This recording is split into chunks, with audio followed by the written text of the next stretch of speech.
Hello, everybody. Welcome to the NX Show. I'm your host, ADV. Joining me, as always, is the wise Wisconsin Knight, Mr. Jesse Douglas. How's it going, everyone? And bossman himself, Mr. Corey Derrick. Hello. Thank you for announcing Jesse's name this time. I was awfully confused last week when you just said the wise Wisconsinite. I didn't know who you were talking about. And then I'm just sitting there like, okay, he's going to say my name now. I know. He's not?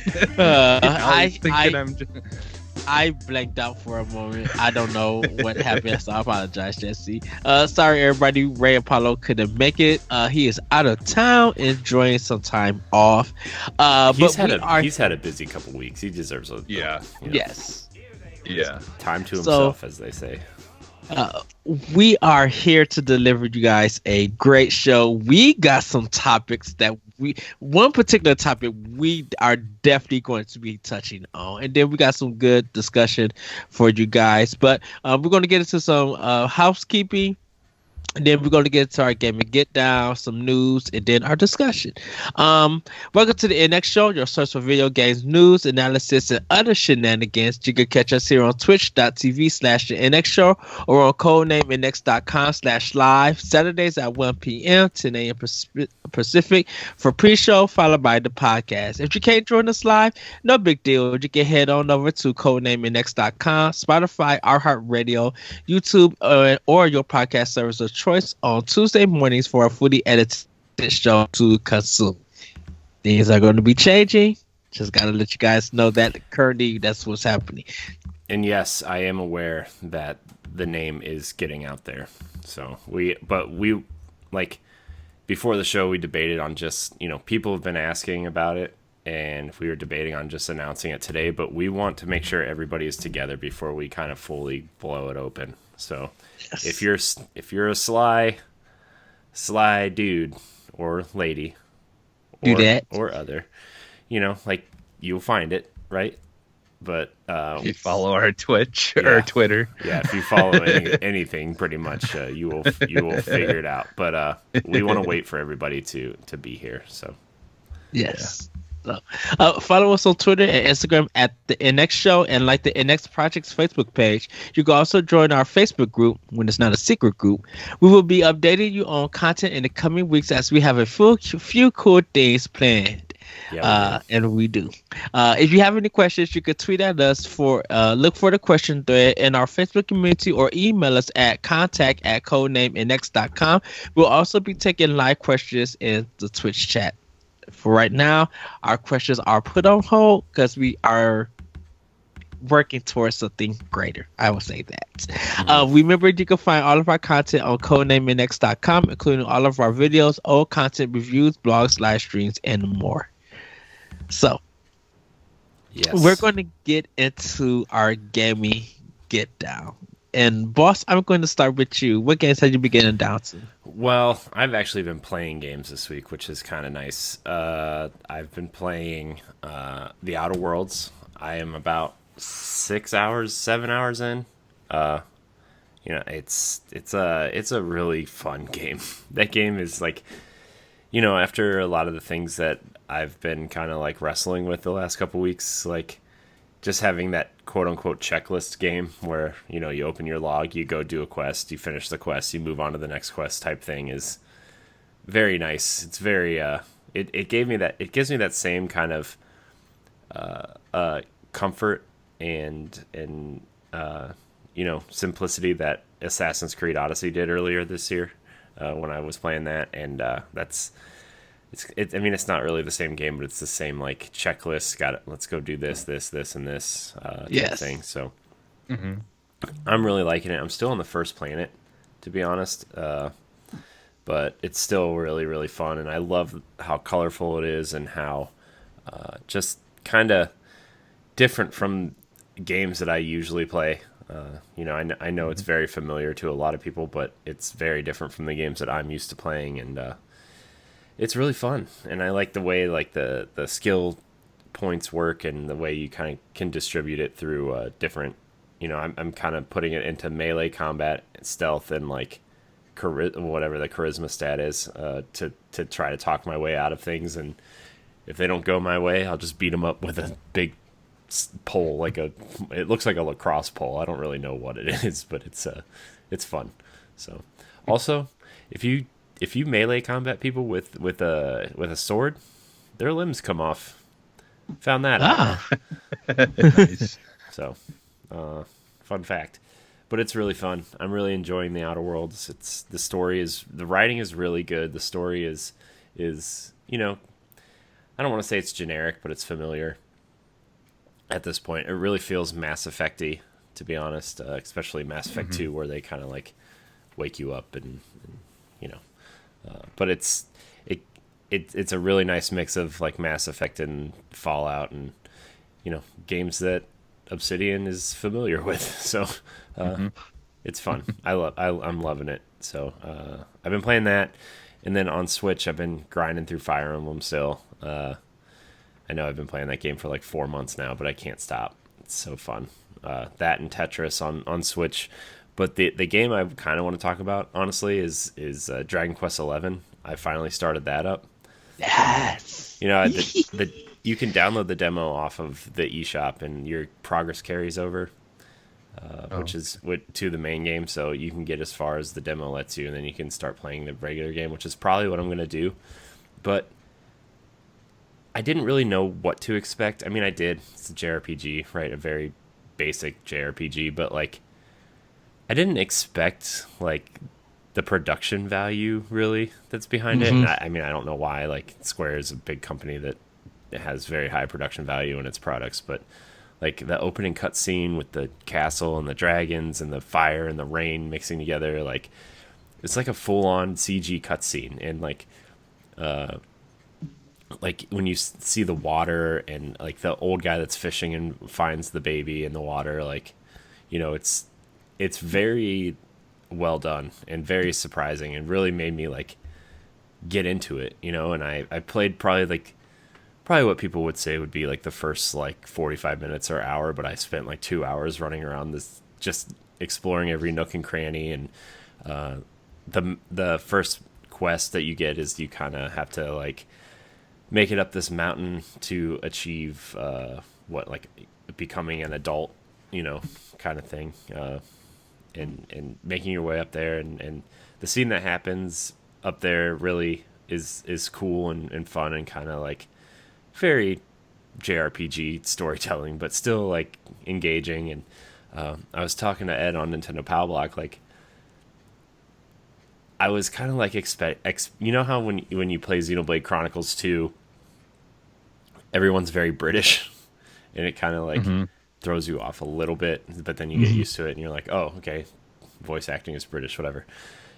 You get into the game, and one of the first major characters you meet is this blonde girl. You find her like sash that she wears on her head and give it to her, and like this very thick Irish accent comes out, and it really threw me off. Like I was like, I literally thought I had a language setting like set different because of how the voice acting is. Not that I'm like against people having Irish accents or anything. I was just like really thrown off. I was expecting like the typical anime girl, high pitched, over excited voice, and it wasn't that. And it was kind of like, oh, okay, that's neat.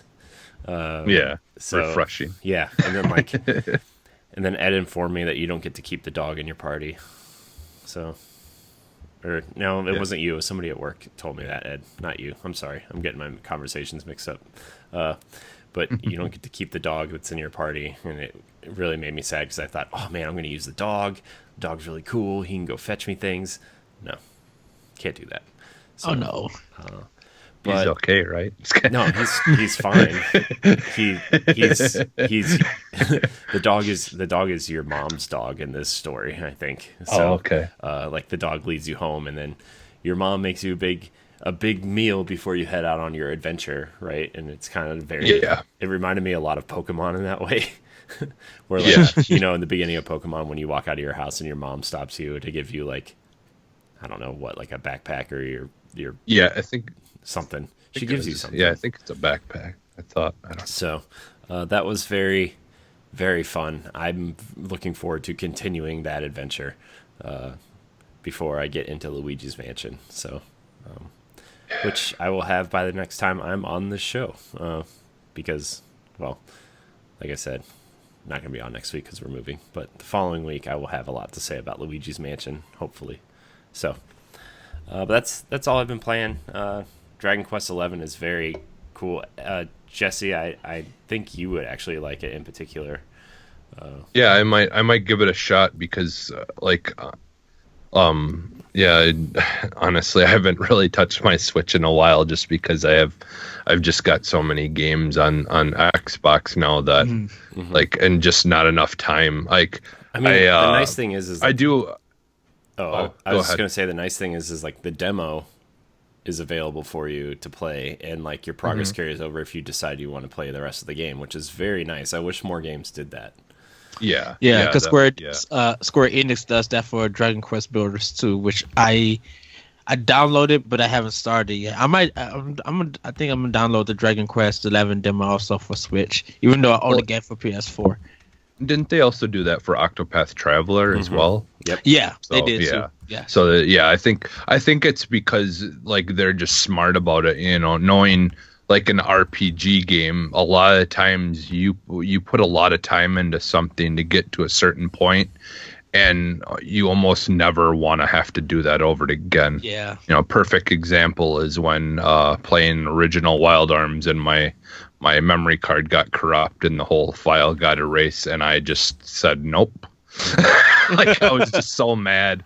I put I don't know, probably 80, it feels like 100 hours into that game. And because I didn't have a strategy guide for it until later, right before my memory card got corrupt. So that, and back then, how that was. It was such a pain in the butt to try to find your way around a lot of times in RPG games. Just because there was just so much to do and so many people to talk to. But yes. So yeah, but should I start with then what I've been playing or? Yeah, go ahead, Jesse. Okay. No. All right. So so I believe it or not, my friend Ben, who I think I don't know, we weren't streaming or anything. We were just playing the online that one night, but we had played I believe it was Halo 4 that one night of all of us or whatever. But he I was trying to burn a boot disc for my Dreamcast so I could play play games that aren't from our region, And when I bought Headhunter, I thought Dreamcast was region free for some reason. I could have swore it was, but it's not. So you needed this special disc that you put in that these people had figured out and made for it. So then you can play games from any region. You just have to put that disc in. So he was kind enough to give me an extra one that he had laying around so I could play some stuff. But he also gave me a copy of Half-Life, the first Half-Life. Yeah. Right. And now that game was only I think that game was 98% completed, but they never released it on Dreamcast. Yes. So, but you can find it. You could get, people had made copies of it that you could, get or find online and stuff. And so I tried playing that and I gave up pretty quickly. Because it was like in the beginning of the game, you start out in this cart that's moving along a track. And so it would move along the track, and then you'd get to a certain point, loading. And then it would move a little bit more, loading. So every little bit of steps, it was just nothing but it was literally a game just filled with loading. So I gave up on it. Yeah, I gave up on it. So because it was it was too much, man. You can't have a loading screen at after you walk through every doorway, man. It's just not good. No. So yeah, I didn't get very far on that, but I did try it. I was, I just like I want to play Headhunter it's called. I want to play that eventually. Sit down and play it. I haven't actually sat and tried it yet, but so I played that a little bit. Been playing some Modern Warfare, multiplayer. Did you finish the campaign? Yeah, I finished the campaign last weekend. Oh, okay. I believe I talked about it on the show last week. Well, you said you had 2 more levels that you had to do. Oh, okay. Yeah. Oh, yeah, that's right. Yeah, I did end up finishing the campaign basically like that night or whatever. Okay. Like, later on that day, I ended up finishing it pretty much. They did this kind of annoying thing where they broke up the story and they put the rest of the story in Spec Ops, which in Spec Ops is like a broken mode right now. So yeah. I wanted to go in it and try to finish the story stuff, but the Spec Ops, it's just kind of like not good. And it's not like they ended it. Like, I mean, they ended it on a way that I want to see what exactly happens after that. So there is a conclusion, but Spec Ops goes. Yeah. It's a different storyline though. So that's why it's like I still feel like I finished the game, because like that big main mission that you're basing the whole game the game on, I finished that. And then they just do the whole thing where they bring you somewhere else and they introduce another enemy that you have to take out, and then that's when then it says that it continued in Spec Ops. Okay. And so then that's just a mini story that will basically go on in there. But okay. So I will eventually play it and try to figure out that whole storyline. But the problem is it, like Spec Ops would be like, it would be fun if they did it as well as like a normal horde mode would be, where you've got a specific area where enemies spawn and then they would come into your area. Yeah. But like the way they do it is because you're like in this like rundown town that's got it's just like small buildings all around you.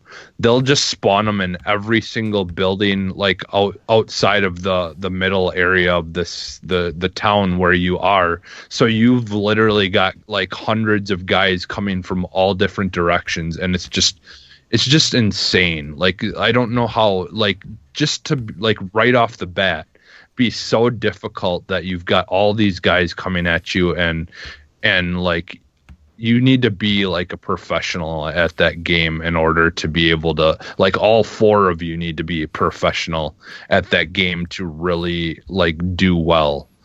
And it's just really poorly balanced. Like, they just need to have better spawn points and not make it where like you've got 100 guys running in front of you, so you're worrying about trying to take all them out, but they're also spawning behind you, and now you've got like 30 guys coming behind you as well.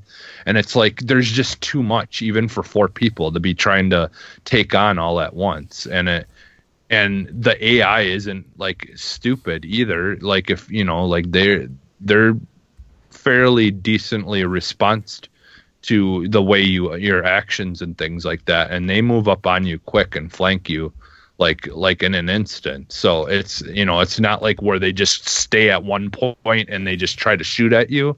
They'll just come running right up the stairs or into the building where you are, like, right away. They do not care. Like, so it's just a mix of a lot of different things where it just really feels unbalanced. And, and that's not just me saying that. A lot of people who have played it and tried it are having the same kind of issues, and they just feel like it's kind of just a broken mode right now. So hopefully that gets fixed. Overall, the game, I'm loving it. Multiplayer. I still wish that they would have just let Battlefield do the whole big team battle thing, with the bigger maps and stuff, because like I've said, like, there's more to it than just having a big map, like, and just throwing a game type on a bigger map and saying that that's how you do it.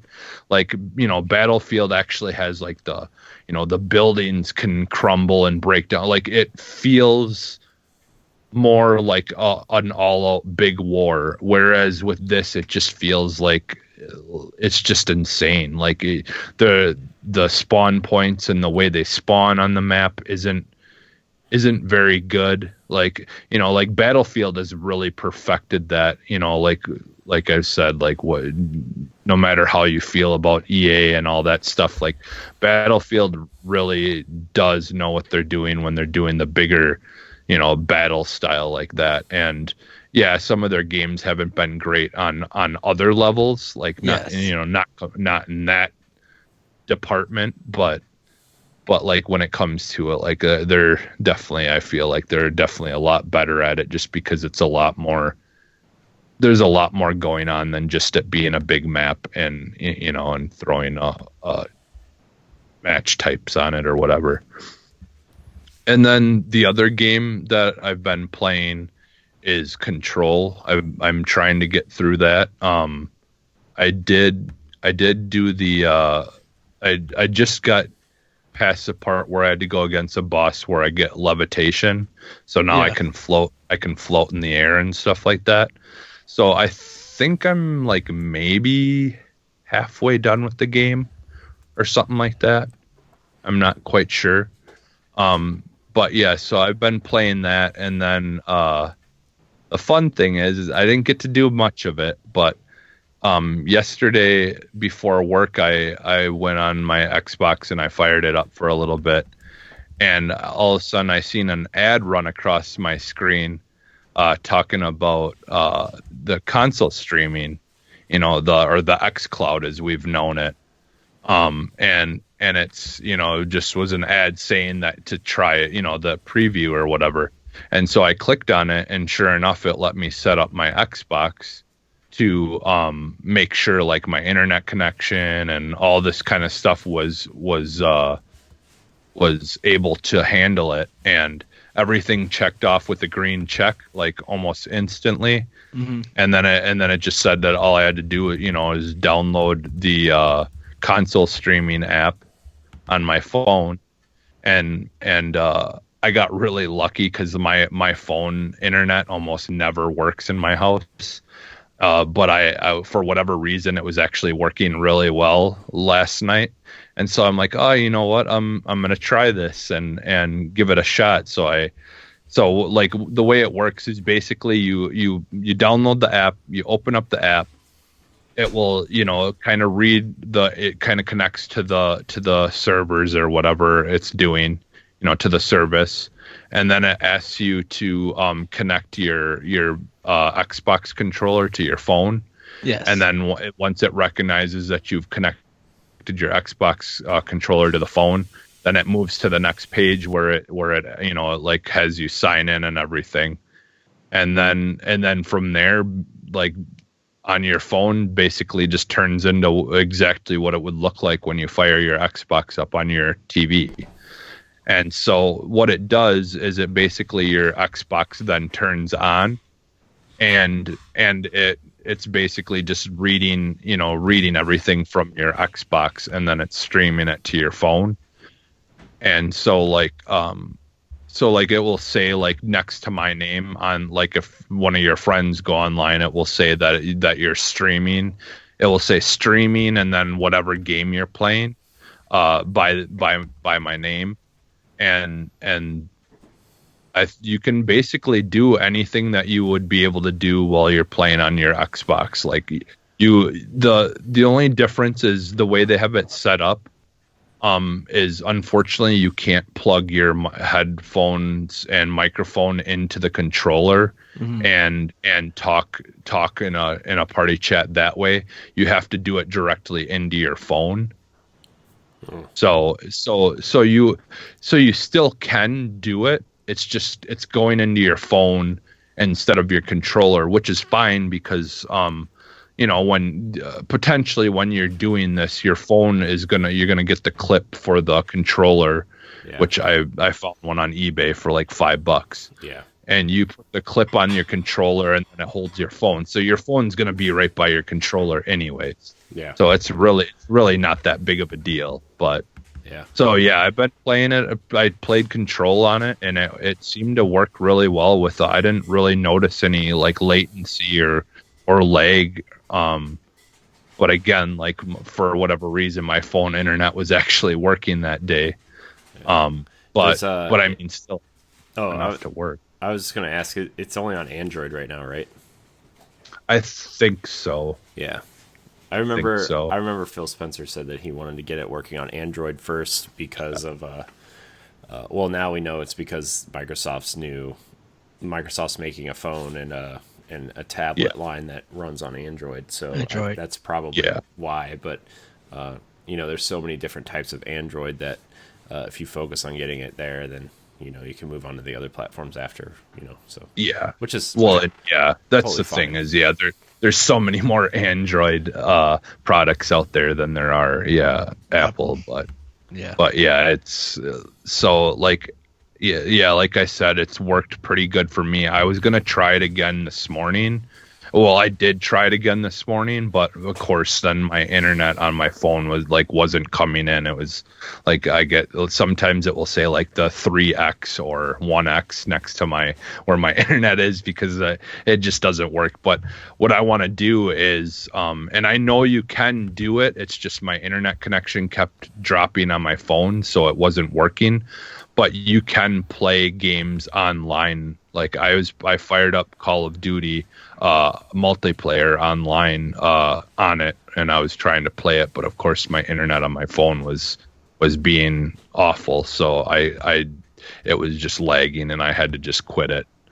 A lot of times it has to do with weather and stuff like that for whatever reason, but yeah, so I'm like I was super excited like when it was working and stuff, and I like when my internet was on my phone was actually working, I was having fun with it when I was playing it, and it felt really good. Now I don't have a clip, so it was kind of annoying in that way. Like I couldn't really see that well and stuff because I had to like lay my phone somewhere or whatever and play that way, which isn't exactly the greatest way to play it.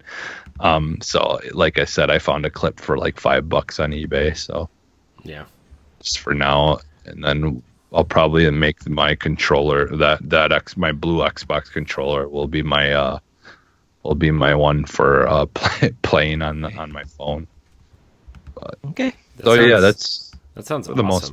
I can't wait. Yeah. I can't wait for that to like work on other devices because like sometimes that's why I play a lot of Switch, right? Is because we're watching TV or a movie or something and can't really play my Xbox, but like just to sit down on my phone with an Xbox controller and grind some stuff in Destiny or especially like on games like that where you need to grind some stuff out and you have time to kill but you can't use the TV at the moment, like that sounds like a perfect thing for my particular situation in general, but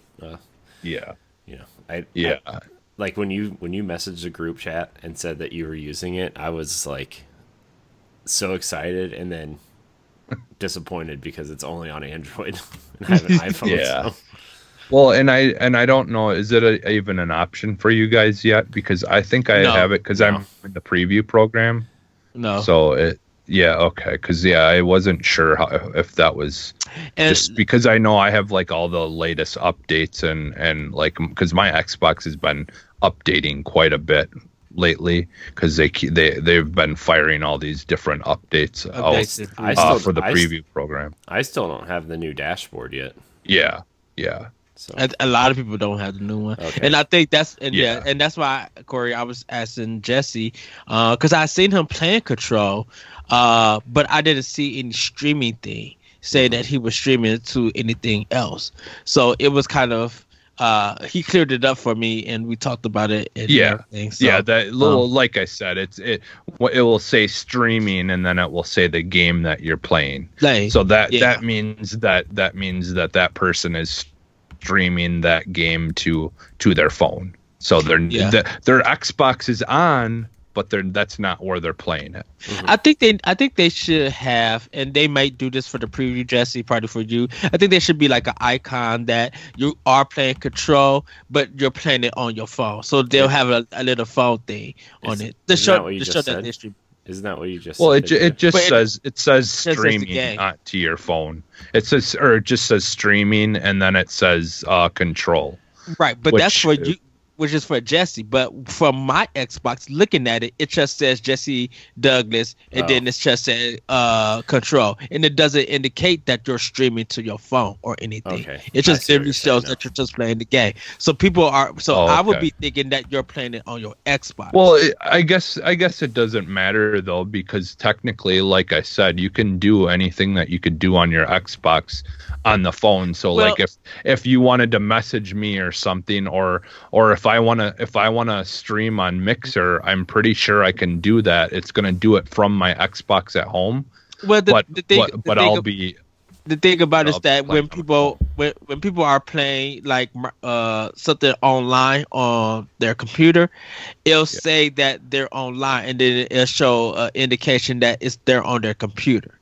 Yeah. So, but it won't tell them what game that they're playing on or anything. Yeah. So I think they got that let you know that this person is online, but they're on their computer. And when you just normally see someone playing a game on Xbox, there's no indication that you're playing it on a different piece of hardware. So I'm technically playing it on my Xbox, just remotely. Well, yeah, and so that's why I said it would be nice to have an icon to be like, oh, you are playing on your Xbox, but you are literally on your phone. You know, be like, oh, Jesse's playing Control on his phone. That's cool. He might be out and about, or that's why I can't get in contact with him because he's defeated some demon or something. Which leads into my talk of playing Remnant from the Ashes. Me and Jesse got down Sunday night. We was having a blast. We finally got to the. Jesse helped me with my boss. We did some retries. We got some strategies, and we finally defeated it. And then we got to the boss that Jesse was having trouble in my game. So we played that, and then we was exploring a little more. But then we stopped. We were just like, okay, but we jumped into Jesse's game and fought the same boss at the church and stuff, and we had a blast getting gear, finding out, like, we was having fun. So that game is so much fun. We might have to give another person for their birthday that game. Yeah, we won't say who. But not sure who that could be. Ray's birthday's coming up soon, right? I think he has it though. But we literally were having a ball.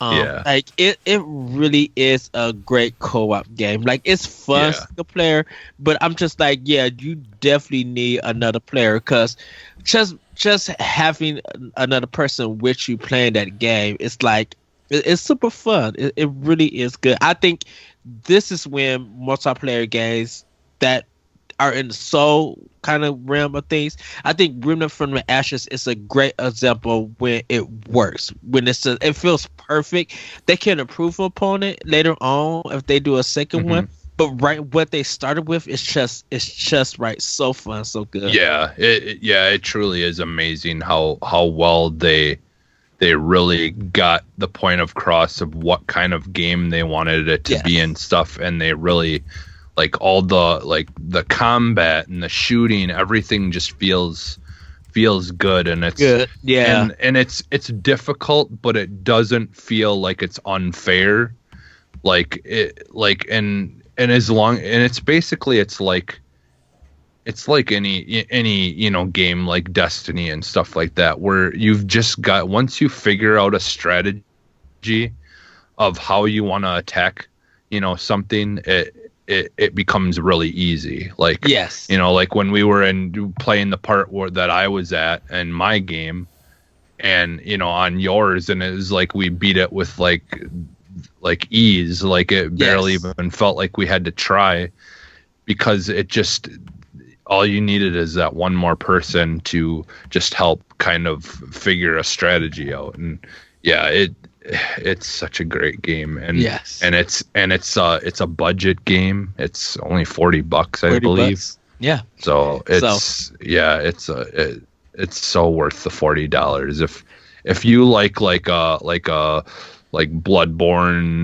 / like it almost feels like Outer Worlds in a sense, where you've got all these different things that you can level up and stuff, and put your experience points into, like make your health bigger, or your attacks do more damage, or when you're scavenging, or when you kill an enemy, it will drop more loot if you upgrade this stat or whatever. So it's got like all those kinds of things, like a Fallout or a Outer Worlds type game, and then it mixes it with like really good shooting, like in Destiny. I would say the shooting feels almost as good as Destiny. It's pretty good. They did a good job with it, but yeah, it's a great game. It's definitely worth getting. For Switch, Luigi Mansion 3. Been playing more of that, enjoying that. Right now, I'm at a point where I'm at a puzzle where I got to use both Luigi, and it's a vertical puzzle. So it takes it's zoomed back a little bit so you can see the whole thing, and you got to kind of figure it out and everything. Really enjoying that. And last but not least, because we're going to move on to the news, started up Okami HD on Xbox. That is my next code name in X Plays. I'm not going to get no points for this one because I already beat Okami, the regular version, on PS2. But I do want to kind of play this game again and showcase it, and hopefully someone look at it and be like, oh, I remember this game, or this looks interesting, I want to play it, because I'm going to be playing it on Switch also with my boss one day. So hopefully we'll get into that. But yeah, that's pretty much what we've been getting down to. We're going to hop into some news though, because we got some things to talk about. The first story that comes from Game Informer: Guerrilla Games' Herman Hulse named head of Sony Interactive Entertainment's worldwide. Following the departure of chairman Sean Layden, Sony has named Herman Hulse, Guerrilla Games director and co-founder, as the new head of worldwide studios, and will be tasked to oversee software development across Sony's 14 internal game studios. Guerrilla promoted 3 people as co-studio directors: Michael van der Leeuw, who was the technical director, Angie Smet, executive producer, and John Bart van Beek, studio art director. Worldwide Studios president Shuhei Yoshida, who has long been an influential voice for Sony on social media, is leaving the position to shepherd smaller independent studios. In an interview with GameIndustry.biz, PlayStation CEO and president Jim Ryan calls Hulse one of the most well-respected leaders in video games. He is a passionate advocate for the teams he leads and understands how to empower creative talent to build great experiences, he said. I have no doubt Herman can lead our teams to deliver compelling and diverse experiences as a steady candidate. So, congratulations to him. This is a weird one, though, because as much as you would think with Sony that you would think they would pick someone from Naughty Dog or someone from Sucker Punch, I wouldn't believe they would go to Guerrilla Games. Well, they might feel like this is maybe their Phil Spencer, maybe he had the attitude and the personality that they wanted to be kind of fronting, yeah, or whatever, I'm sure there's a reason for it. Yeah, I mean, you look at Phil Spencer, right? And he was, a developer and then moved into head of first party studios, and now he's head of Xbox, right? Maybe they're just kind of looking at what Xbox is doing right and their personalities are doing right, and maybe they're like, maybe we should try that because they're doing very well, and if we don't take the necessary steps, we could start the generation with a step behind, right? And that's how Xbox kind of fell behind. It was hard for them to catch up, and they've done a great job turning the ship around, but it took 4 years to do that. So I think they're trying to emulate some things with Xbox. I mean, you even look at PlayStation Now and them dropping the price, adding newer games to the service, and trying to push that more. In the last quarter, they gained over 50% of their user base more in subscriptions. So and I think Horizon is one of the games that they look at. Like, I know God of War is kind of like where this is the pinnacle of what our first party is right now, and like The Last of Us and stuff. But like Horizon, I feel like is the quote gamers game, where like it does all these things right that they want from first party, but it also like appeases the fans and like keeping you engaged in a world for a long time and having a compelling main character and an interesting story. You know what I mean? Like Guerrilla has kind of shown that, they've been flexible. So, we don't know who else they wanted for this job. He could have been like their third or fourth choice. Maybe Neil Druckmann was up for it, or Cory Barlog was up for it, right? Yeah. But if they want to stay, if like those other you were bringing up, like if they were to get someone from other groups, the thing is though, is they like they might have felt stable and secure, and knowing that there might be times when he can't be there with the developers as much as he'd like to be, or if he will at all. Now they might have felt like that group was stable enough that he could come away from that for the time being, and they'd be fine. Whereas maybe some of the other candidates that they had lined up, like maybe it wouldn't have been as good of an idea to pull them from those groups. Like they might just not have had someone who would be able to take that place in those developers groups to lose that person, and it all depends on what the person themselves even wants to do. Like a lot of developers that leave and go do something else, they eventually come back to just wishing that they could go back to making games again. So a lot of people probably just might not have been ready to want to make that decision yet. Which is why I found it weird that they would go to Guerrilla Games. And it's not a knock against him or Guerrilla Games or anything. I think it's because Sucker Punch and Naughty Dog and Santa Monica, I think because they have more experience in making games. And a lot of their titles are kind of recognized. Guerrilla Games kind of, they had Killzone and they have Horizon, but like people really don't have a really good sense of who Guerrilla Games are in a sense. So it was kind of weird that they would go with a company or with one of their developers who people don't really talk about in conversations when it comes to some of Sony's first party. But I'm happy that they found someone. I can't wait to see how he does in this role. I really hope that he interacts with a lot of gamers and a lot of fans. And it like PlayStation 5 really needs someone with some interaction, and hopefully he will interact. Because Shuhei did interact. Shuhei was very positive about Nintendo, about Microsoft. His interaction was very positive, and I hope that Herman Hulse can do the same thing, and just really be interactive and really be positive about it. So we shall see. But we're going to move on to the next story.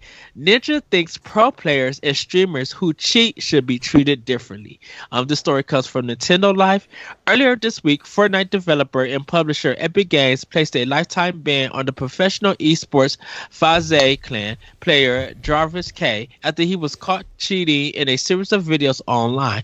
In a YouTube upload, K said he didn't consider Epic's zero tolerance policy when it came to the use of cheat software and just wanted to create entertaining videos. Tyler Blevins, famously known as Ninja, the world's most popular Fortnite streamer, has now shared his own thoughts on the ban during a stream, stating how he believes that content creators who cheat should be handled a little bit differently to regular players because it's how they earn a living. There's a difference between and this is his quote, there's a difference between a content creator who has millions of subscribers, hundreds of thousands of followers, who gets banned from literally what makes him money, and some kid who has absolutely zero following, has zero money that comes from gaming, and hacks. You ban that kid. Nothing happens to him. Nothing happens. Oh no, he can't cheat anymore? You ban Jarvis, it's different. The stakes are different. It should be handled a little bit differently. You ban one, you ruin his life. You ban the other, he makes another account and keeps cheating. It's different. It has to be handled differently. Later on in the stream, Ninja said he regretted his initial comments and stated how the ban should 100% be there, but issued a warning about punishing creators at the same time. He quotes, "Without your content creators as well, though, it has a negative impact on your game." He also mentioned how punishment for juveniles who cheat should be different, just like it is in the legal system. Now, I think this is going to upset a lot of people. You know, so cheating is cheating, just basically. A little kid almost got sued for cheating. Epic was going to sue a kid for cheating in Fortnite. This person only got banned. Now, he is on a professional esports team. Mm-hmm. When you signed that contract, you should have known that you're not supposed to be cheating at all at any of this. Yeah. You know the policy that Epic is in. So why does Ninja think that there should be a level of cheating? Cheating is cheating. Well, okay, I've actually been following this story pretty closely. Mm-hmm. Okay, so apparently the videos that he made were him showing what you know, like what it would look like if people are using hacks and things like that. Just like more as like of like to show people, you know, and you know, so you can kind of recognize it or something like that. Like he was doing it not to basically say, like, show you how bad it is and how unfair it is when someone is using cheats and stuff in things like that. And he was basically making the videos to show people, you know, why you know, like people need to crack down on it. And it wasn't so much that he was doing it to better himself. Mm-hmm. He was doing it to just try to inform people. But I think when you're an esports player, when you're a professional player, you shouldn't be dealing with any of that. Let someone who do like Digital Foundry. This is the thing. Just a little while ago, before this happened, a duo team, who plays professionally plays it, was caught cheating, and they were only banned for 14 days. But now he's getting a life ban, yet this group of two guys got banned only for 14 days. So if you're going to ban people, Epic, you need to be consistent. So yes, I am with him. He should not be banned, because if this group of two guys that they knew were cheating, and then after they got banned for 14 days, were still allowed to play in the tournament. Like, was it Epic, Fortnite? It was still Fortnite. Yeah, it was Fortnite. Oh. It's like you've got to be consistent. Either it's 14 days or it's for life. Make up your mind. Like like it's just stupid on Epic's part. Like they're like I just think the whole situation around it, it's being reported in the media a little bit differently. I feel like they're making it seem like he just was cheating just because he wanted to and didn't think he'd get caught. But the whole thing is he was telling people that he was using it, and he was trying to warn people, and he said right out in his apology that if I would have known that I would get in trouble for making that kind of video, then I wouldn't have did it. But and that was the thing. It's just like, because you join an esport professional team, it should be in your contract that you shouldn't be doing no video, no cheating videos. You don't need to, like, you could I guess if they allow streaming, you should be able to stream, but stream with your team practicing or do something like that. Don't go out of the box, because regardless of how Epic does their punishment for cheating or anything, if you are a professional player, read that contract. Don't deal with anything with cheating. If you find out one of your players are cheating, it's up to you if you want to report it or not. Not saying that you should go and report it. That decision is up to you who you're going to report it to. But don't involve yourself. If you know this is your job, if you know that this is your way of employment or making money, don't even make no videos. That's what I said. People who are not part of the esports stuff and everything, let Epic deal with them in their own way. But if you're a professional player, just don't even do it. And what I kind of feel like with Ninja is saying that, it kind of sounds like, well, a kid who don't have anything, he don't have no money, he don't have no followers, nothing really happens to him. And I'm just like, but something did happen. This kid almost got sued by Epic. One kid almost got sued by Epic for cheating. So you can't, just all over the place though too. Right. And like it's just kind of like, they're kind of annoying in the whole situation, because they don't know how to make up their mind about any of it. And it's like you maybe should figure out something, and maybe have some kind of contracts or something out there, like figure something out, because they're just all over the place. And like the thing is too, like, and don't get me wrong, like people who cheat, like it's just the worst, because it wrecks the game for everyone else. Like I know I've been playing Call of Duty since, forever, since Modern Warfare, like, and I'll never forget playing Modern Warfare 2 and my whole team, the second we spawn, getting killed through walls the second that you spawn, just over and over and over and over and over again. And it's just like, someone's obviously cheating, because I just got killed through a wall literally the second I appeared on the map. So like I know how awful it can be when you have people cheating. Boss, you have anything to say about this? I mean, I cheating has been a thing for a long time. I mean, especially like aim bots and stuff. I feel like it's been a thing for a long time, and I haven't really been following it. I just heard that he got banned, and I didn't really know what the situation on it was or whatever. But like, I think cheaters should be banned, but also I think it needs the what he was doing. Jesse, what you kind of informed me on what he was trying to do or whatever. I think that should be taken into consideration, and if I think maybe he should have gotten a warning first. To be fair, that's the thing, is he should have been warned. He wasn't doing it to be like malicious or anything. It seems he was doing it to say, hey, you should report people who are looking like this, because this is what you should look for aim bots and stuff on PC, and I think informative things like that are good, especially for that community in particular, since it's so large that so many people probably do that, and it actually probably helps Epic in the long run of saying, hey, here's what to look for if your security teams can't find it right away. Like maybe a visual cue can let you know and see what happens, but at the end of the day, cheating is is cheating, and I think the punishment should fit the crime.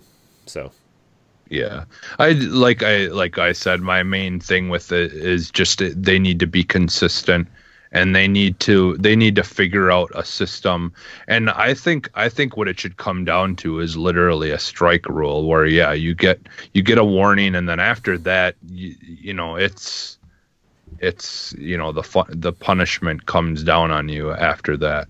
Because and I think that, you know, yes, there should be some ways to try to figure out, because there, you know, that is a issue where people can just make another account, and it's easy for someone who's just a nobody to just make another account. But if you know, like, if you've got a name for yourself, and, you know, and all that stuff, and, you know, and that's your screen name, well, now it's no longer available because, you know. So, and obviously, if people will figure it out and probably block that new one too if they want to. So, yeah. Right, and I feel like Ninja should do like, oh, I regret for what I said. I'm like, don't scale back what you said. You know what you said. I mean, that's the problem too with like this internet culture in general too, is like nobody can just like, I feel like nobody can just have their own opinion on something. And you know, there's outrageous opinions out there, and I get that, like, maybe you should do something like, if someone is a white supremacist racist, maybe you don't like agree with that person because it's a terrible thing. But like, yes, I'm just saying, like, in general, if you have an opinion different from the majority, it seems to like be blown way out of proportion and hurt your image, and nobody can make a mistake, and nobody can say what they want to say or need to say, you know, about certain things. And it's kind of like people have to, and I feel like Ninja is kind of stuck in that position too, is where like he has to like backtrack because he has an image and a personality, and you know, his personality and his image is his job. Right, like that's about 80% of his job, and you know, if people don't like him, people aren't going to watch him, and so his sponsors are going to pull out, like that kind of thing. So like he's stuck in like this weird position that none of us have really experienced before, right? Yeah, it's he's under a microscope basically. Yeah, like exactly. he is basically is like, yeah, he cannot make one mistake without it like being tenfold compared to what it is if, you know, we make a mistake or whatever. Like, because he's got so many eyes on him. Yeah, it makes you wonder sometimes, you know, is the money worth all that? I think people got to realize that when you put yourself in that position, you got to know the cost that comes with it. Yeah. So yeah, if but at the same time, it's but like, at the same, yeah, you like, you should be allowed to have an opinion on something like yeah, that, they're you know? also just people like we are, and like you know, just like and it works both ways. Like when you see these actors and these people who do these awful things, and then, you know, people just don't care, and they still have fans, and people still support them no matter what kind of horrible things they do. Like that is also is annoying just as much as it's annoying when people, you know, take people like something way too out of proportion and criticize them for, you know, just something that's just a mistake. I mean, those are people, they're just people. Like people are human too. Yeah, it's just, you know, well, I should say celebrities or influencers, content creators are human too. I'm just saying that, you know, you know what comes with this, so you got to be prepared. You got to be mindful of what is going on and what you're going to say, because when people are watching, you can't act like it never happened. People in this internet culture will post the receipts and will showcase everything. Just saying. But we're going to get into our last story. Nintendo releases The Stretchers, a new co-op rescue game for Switch. Out of nowhere, Nintendo has released a brand new game on the Switch eShop called The Stretchers, and it's a two-player game where you must drive around and rescue people. The gameplay is broken up into two components and looks like a combination of Sega's Crazy Taxi series and the upcoming release Moving Out. The game requires a single Joy-Con per person, meaning friends and family can easily join in. And I took a look at it. It is on the eShop for Japan, Europe, and America. It's like $14.99. And it looks bonkers. Dude, this game looks ridiculous. I'm on the eShop right now looking at it. It looks. I didn't realize Nintendo was publishing this game. Yeah, it literally just came out of nowhere. I'm like, what the world is this? Courtesy of Gamasutra, this is what it says on the Nintendo website, what it said in Japan, but it might change. A two-person rescue team must stay in sync to save the islanders. The Stretchers is set on Greenhorn Island, where people spend each day in peace until the self-proclaimed genius Captain Blaine suddenly appear and hypnotize the islanders to become lightheaded, sending the island into major panic. Players take on the role of a two-person rescue team called the Stretchers and must respond to rescue calls from around the island to rescue the lightheaded islanders. The game can be played with one Joy-Con, allowing family and friends to play together via two-player co-op. Additionally, a single player can control both of the rescue team members. So it looks wacky. It's cool that Nintendo did this.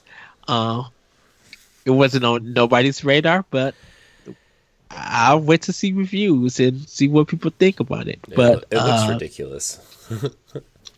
It looks insane. Yes, very arcadey. Yeah, I would definitely say. I'll have to check it out. I haven't seen it yet. Yeah, I think they released it Friday. Okay. Just like out of the blue, they were just like, "Yeah, here go. We're in the Japanese game. Oh, now it's out for North America. Oh, now it's out for Europe. Wait, huh? And Wait. what was it called again? Sorry, the kids are kind of the Stretchers. The Stretchers. Okay. Yeah, you'll see when you go to the eShop for like new releases. It's like it may be like the third or fifth game that's on there. Mm-hmm. Okay. So Stretchers. So everybody, it sounds interesting. So. Yes. So everybody, that is the news. Now we're going to get into a quick discussion, and then we're going to exit out of the show. I kind of want to ask you guys, how do you influence others to try a game?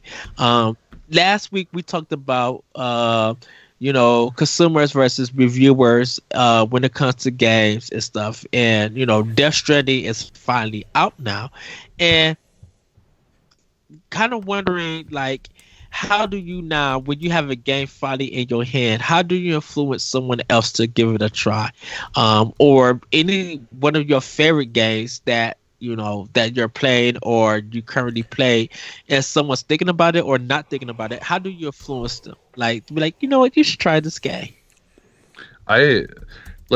For me, I usually try to come up with games that I can compare it to.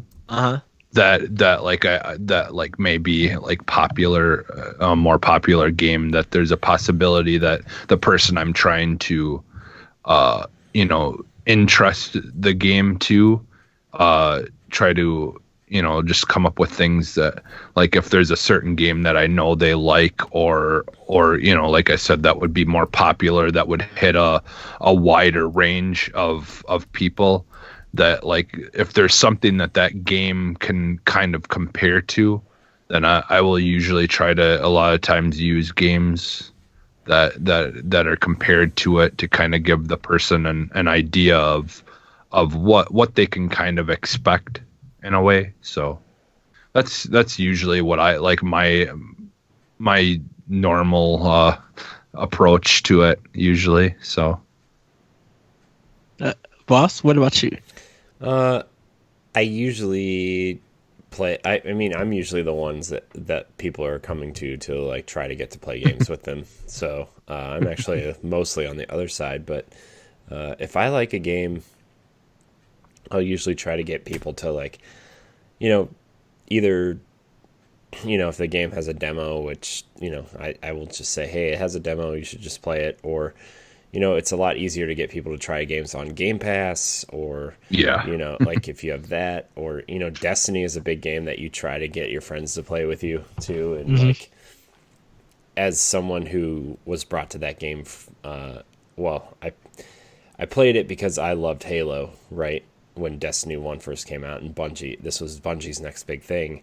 And so I would play that, but then like I kind of lost interest in it for a while until like my friends were like, "You should really come play with us. You will like it if you play it with people." And I'm like, "Okay, I'll play it." And then I haven't really stopped playing it since. I take breaks obviously and go back when the content is interesting, which, after this move, I'll probably go back to playing a lot of Destiny because it's something that I've been meaning to play, and I'm actually probably going to play a little bit tonight because of Iron Banners going on this week. But it's easier to get someone to play if you play with them, or it's a multiplayer experience and you can kind of go in and say, here's what to do, here's how the controls work, blah blah blah, right? And I know you guys have been trying to get me to play Remnant for a long time, and I've been staring at it a couple times on like I have a small list of games that I would like to get before our Game of the Year discussion, and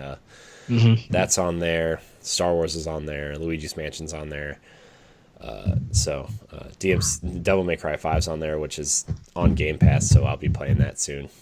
But it's I don't really know how to say this because I'm on the other side mostly.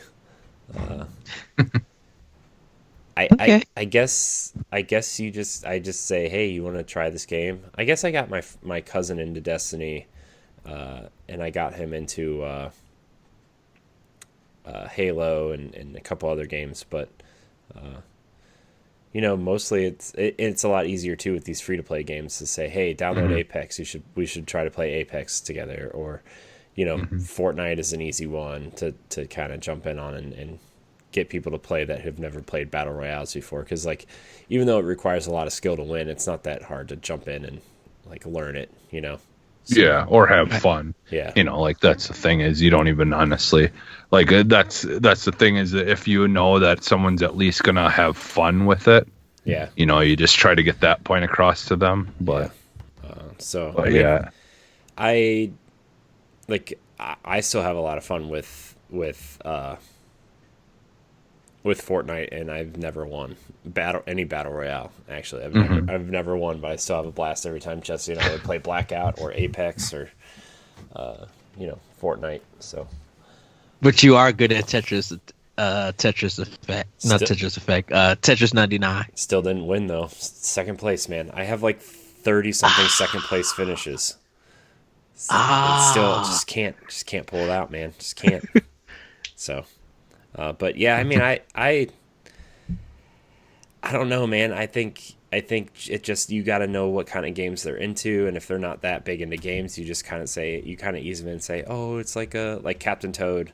Oh, it's like a small puzzle game that you rotate the camera and kind of waddle through the world and collect stars and diamonds, and you got to watch out for the guys or they'll knock you off the edge or whatever.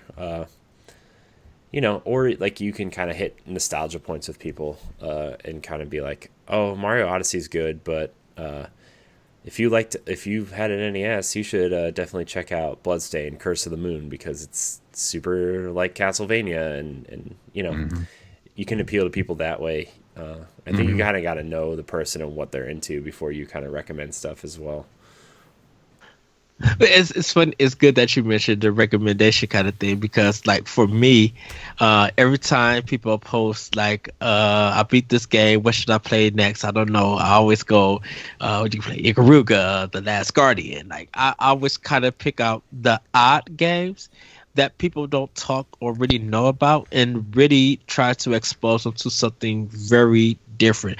I think for me, a lot of times I try to expose a lot of people to a lot of Eastern design games over Western design games, because yes, you will get your fill of Call of Duty, you will get your fill of like The Last of Us and stuff, but there's these quirky other games that will enhance your experience about video gaming in general and your entertainment. It's going to be weird. It's not going to be anything that you're used to, but giving it a try, at least is going to be like, oh, I did play that. I didn't like it because it wasn't my groove, but I kind of found it a little bit entertaining or interesting that someone would come in and make a game like this. Because I think looking at Death Stranding right now, I think a lot of people are saying that this is not for the Call of Duty kind of person. But if you're a person who's willing to give various games a try, this is for you. So it has its exclusion, but if you're willing to give it a try, this is a game like for it, that uniqueness to it. And another thing too is like if you play the game with someone, like Snipper Clips is a great co-op game, right? Yes. But how do you explain that game to people, right? You just kind of like, oh, you kind of work together to cut shapes out and solve puzzles, which kind of on paper sounds boring, but when you play that game, like it's still arguably one of the top 10 best games on Switch right now. At least to me, right? Like you go in, I still need to get it. you turn the Joy-Con sideways and you play with people, and you kind of like you're laughing and you hate the person next to you at the same time, because they'll, like, to try to be funny, they'll just cut you in half and you'll drop the ball before you can get it into the hoop or whatever, right? Or you know what I mean? Like it's such a wacky, crazy game. It's almost like a man, I don't really know how else to describe it, but it's kind of like when Mario Party it's kind of like when Mario Party screws you over at the end. And like that, but it's like that in real time.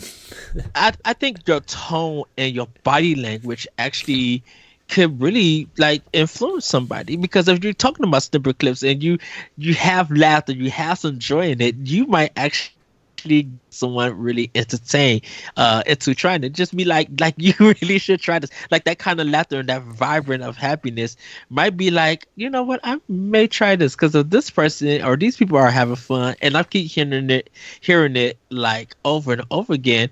Maybe I would still get that joy, like when me and Jesse talk about like Call of Duty and stuff, like I get happy on every time I see him playing Blackout, and every time I get a chance to play Blackout, I'm having a blast, and it's just like, why can't this mode just be by itself so I can buy it?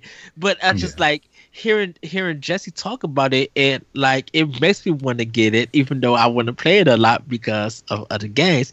It gets me happy to try. Like I want to try just this. I just want to have this mode so I could jump in with Jesse and just like really go at it, because trying it, getting like that demo, like you said, Jesse, playing the demo stuff, it's just like, this is addictive. This is what like some good Call of Duty, design and built. Like this is fit for Battle Royale. Like it just feels right. And then you would want to go and tell others, just be like, Black Ops 4, depending on how you look at multiplayer games, Blackout mode is the seller of this game. And it just like you guys said, come and play with me, try it out with me, would get some people hooked on it. It will influence people to try it out, and that's good sales for the publisher and the developer.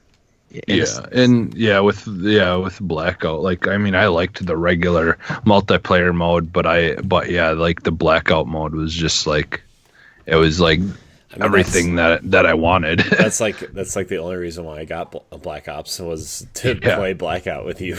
That's literally the only reason, because like I haven't played Call of Duty multiplayer in years, right? And so I'm in the multiplayer space. I was playing a lot of Destiny. I'm more of a Halo guy in that respect, but just playing Blackout and like the tension, and like when we get down to like even in like the final 10 or like the final 5 or the final like circle, you're like, oh my gosh, where is he? Because like you can literally see the whole space, but you can't see the person. And you're like, oh my gosh, and then they'll like round the corner, and then I die, and then and like even even playing with Corey with Destiny and stuff, we didn't know each other that well when Destiny came out.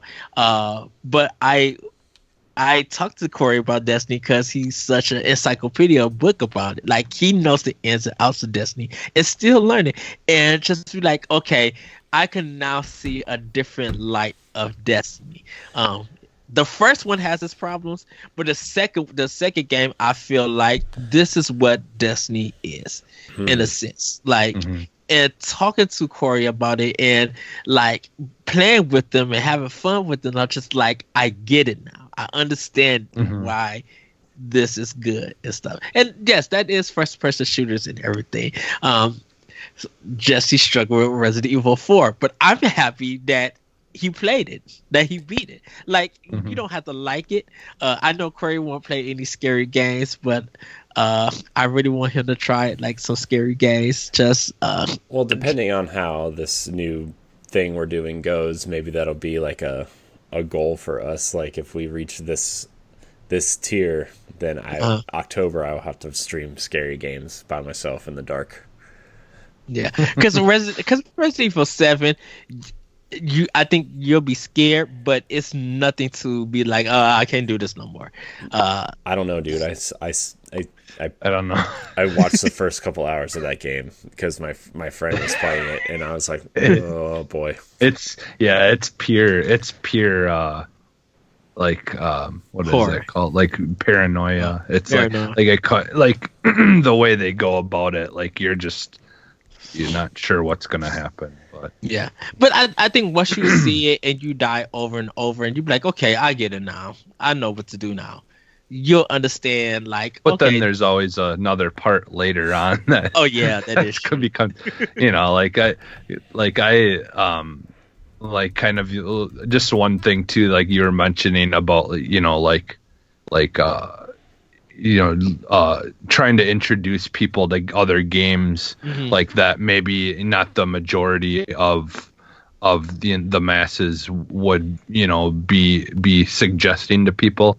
Like I kind of do the same thing in the way that, like, I like, especially being on this show, and and I'm sure that like that people who listen to this are all different age types, and some of them may not really be familiar with, being young enough that they're not familiar with 360 or regular Xbox games as much, because they may have been just quite, just young enough at that time when some of the games came out. And so, like, I try to introduce people to, like, Condemned and Yes. and like Fusion Frenzy I always had a blast playing when we would get together, me and my friends. Like, it was like their version of Mario Party, and I really wish they would come out with a new one, because I would so get it.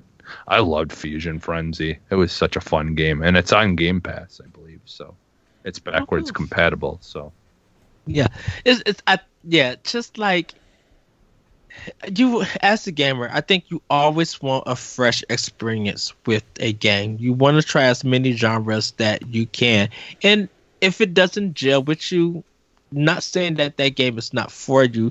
Maybe you're not used to that gameplay, and you might not be able to grasp everything. Because I think a lot of gamers think that if they play a game, they already know what to do and what to play. And no, you kind of got to build your skill. You just can't jump into a game and be like, okay, I know it, and then be like, from there, I can tell if this game is good or bad. You got to build your skill when you're introduced to new games. It's going to take a while and everything. But mood and mindset too, when you're the time when you're playing something really matters too, a lot of time. Yes. So any last words about this, any guys? No. Not really. I just I think there's a lot of games out there that people would like if they gave them a chance, and I know it's kind of hard to find those games on your own, and unless you're like scouring YouTube for like, oh, what games are like this, what games are like that. But like, it's always helpful to have a friend, because I've discovered so many games just from just you guys and podcasting over the years that I never would have like even thought twice about playing. So I mean, it's always good to have friends who play a lot of games to show you some stuff, and yeah, and if it has a demo, try it out. Yeah. Yes. I'd be curious. I'd be curious how many people have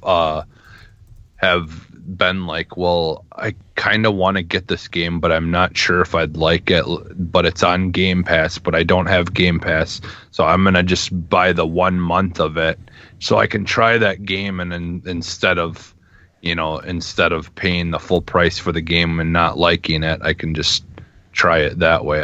I'd be curious if people do that. Like, yes. we'll get Game Pass just so they can play a game on there and see if they would like to buy it. All right, get Game Pass Ultimate if you also do PC gaming. Like, I think that's cool, because like me and Corey love Roller Coaster Tycoon, and if we could play, to me personally, I don't know which version you prefer, Corey, but if I could play Roller Coaster Tycoon 3 on my Switch, I think I would be a heavy gamer. I mean, there is a Roller Coaster Tycoon game available on the Nintendo Switch. We would not speak about that. We would not speak about. We have pushed that to a certain cast with that Shaq Fu game, and we would not talk about that. Hey, I got Shaq Fu for free, so. Yeah, me too. I would have paid for it. Game of the year 20. Yeah. What did it come out last year? 2018. Game of the year 2018. Shaq Fu. So everybody, best game ever. Oh gosh, that is going to be the show. I cannot stop laughing. Jesse, where can we find you at? You can find me almost everywhere as Phantom NXS.